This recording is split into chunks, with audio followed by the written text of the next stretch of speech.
Typically a door would be here and this leads to the basement, but this is not a basement. There are no stairs here. And this is where the steps would be. This is where if I was stepping down backwards, which is very strange to do. And at the end of the day, there's really only one company that does them. So it's not the exact spiral stair, but it's the exact model and came from the exact vendor.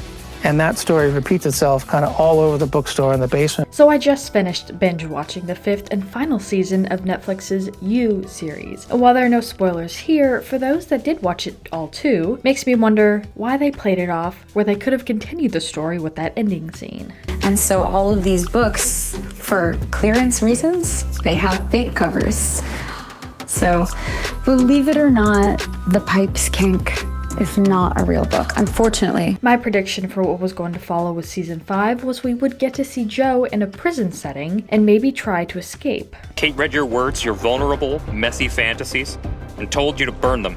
A lot of our show takes place in Joe's head, and I read the things that Joe's thinking so the crew and the other actors can all know what's going on while we shoot.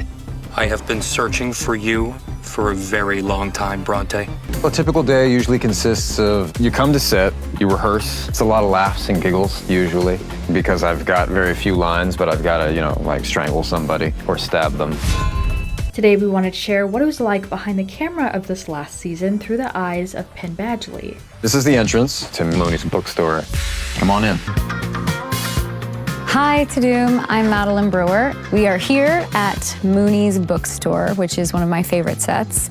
Being a fan of the show from season 1 especially, it was so incredible to be able to come in and to see some of the most iconic sets and locations. But before we get into more of these moments, today's trivia question: when did the first season of You premiere? Leave your guesses in the comments down below and stick around till the end of the video to find out if your answer was correct. You guys want to see the kitchen? Come this way. So this is the kitchen. It's so nice.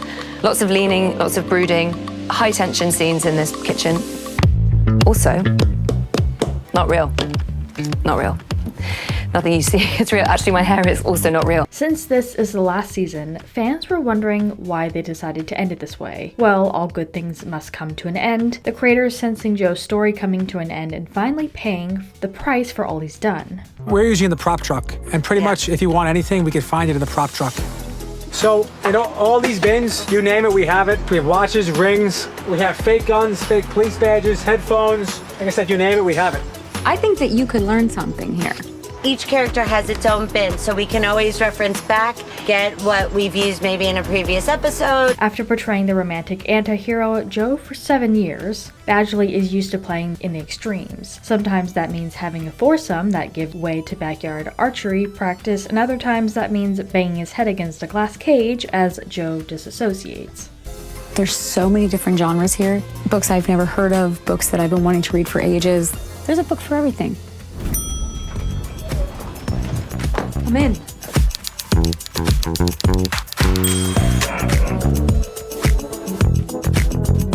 Hello, Tadoom. I'm Charlotte, and I play Kate, and this is Kate's apartment. As the cast walks around the set, we get to hear secrets from certain locations like the bookstore and the props. On that screen, you have York Avenue because that's where the real Mooney's bookstore is. So they've captured at all hours of the day, like 15-minute loops of that street. So that if you stand on the other side of it, it's kind of like you're there. It's disorienting. One of the things you have to remember is the cage had to be aged more than we saw in season 1. The bookstore was already old when we were first introduced to Joe, but now it's been at least 5 years later with the store and basement sitting almost all that time. I told our scenic team, our painters, that we have to really get into aging this. And they aged it once, and I came in and I said, let's do it again. And then we had a visit from our producer, and we did a walkthrough. His first comment was, so when are you going to age this?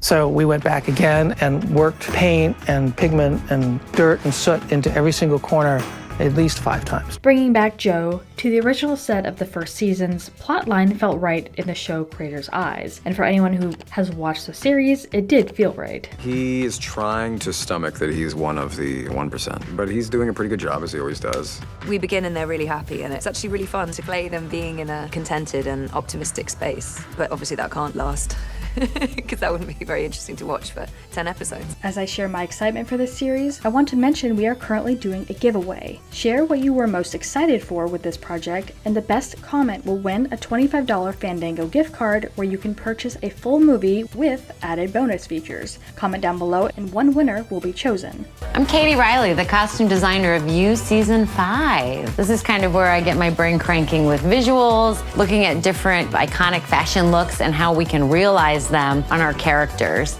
And it could be something so small as even like, we love the idea of a belt, but is it that belt that's right for our character Joe? In episode 2, we get more of a sense of who Bronte is, and the beginning relationship is as told by the actress Madeline Brewer. I believe that romantic trope is called forced time together. You're not afraid I'll try to steal from you again? No, I did install cameras.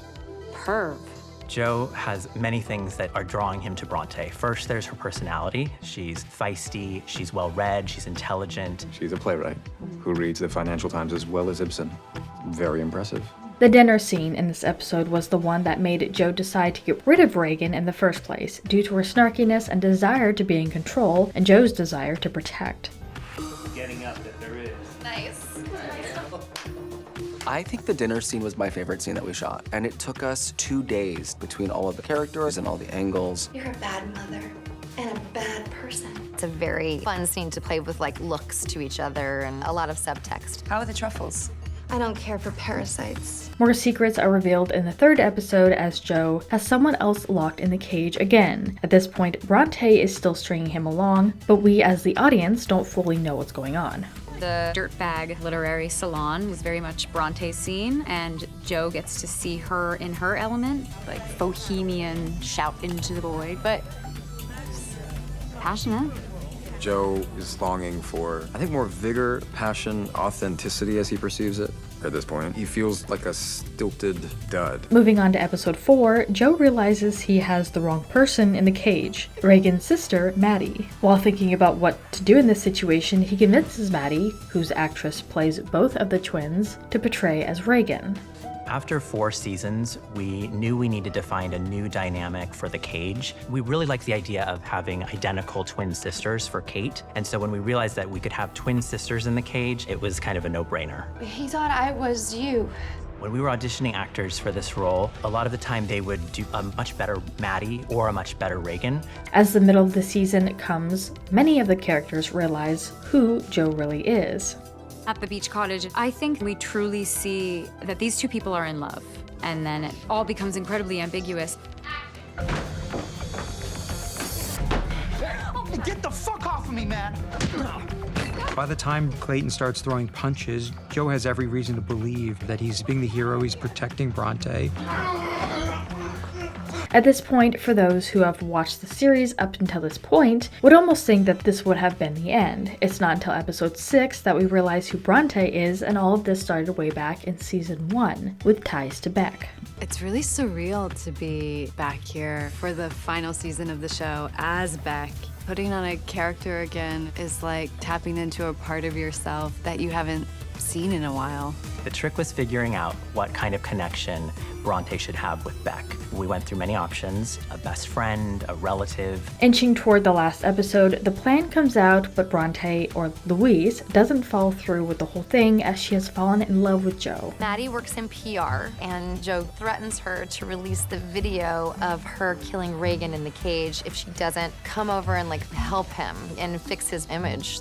This episode is one of my favorites because we go deep into what is it like for a person who's in the public to really try to change the narrative. And as far as the answer to our trivia question, 2018 was the first time we were introduced to this character. Bronte becomes deluded in this very specific way that works with his delusion.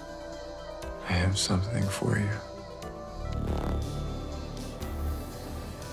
Joe reveals to Bronte that he has captured Dane and offers her the opportunity to let him go. But we wanted to turn this around to you guys. What do you think about all these moments? Which one was your favorite, and how did you think the series was going to end? Reagan's teeth have been found in Harrison's gym bag. He gets arrested, I get arrested, and I'm floored because Joe promised that he was gonna not tell on us. So it's a real turn of events and it makes Maddie incredibly angry.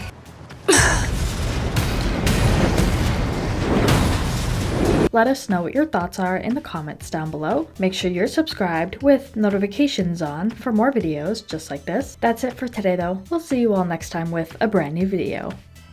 Bye guys. You're watching me because you love the show You.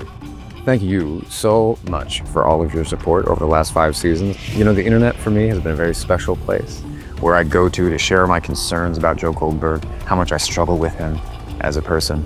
We can't thank you enough. It does all have to come to an end. However, we do love you so much.